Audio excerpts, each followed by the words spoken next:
It's been nearly a month since a real ID has been recommended for Pennsylvanians to board domestic flights and enter certain government buildings. Passengers without a real ID can still travel.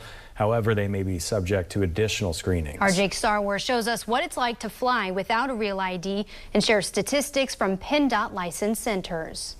Hi, I'm Kristi Noem, the United States Secretary of Homeland Security. Secretary of Homeland Security Kristi Noem's voice echoes through airports nationwide, urging travelers to adopt Real ID. As the May 7th deadline approached, driver's license centers in the Commonwealth experienced a surge in demand. We're still seeing people coming in to get a Real ID at our centers. Demand is on the decline, but the centers are still pretty busy.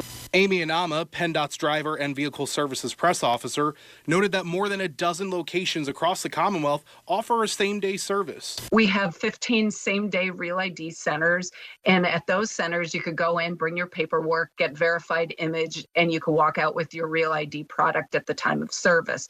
Travelers without a Real ID or other forms of identification, like a passport or a military ID, can still board domestic flights. Now, despite that lack of a Real ID, travelers can expect to undergo additional security measures. Last week, I took a flight to Cleveland to test it out.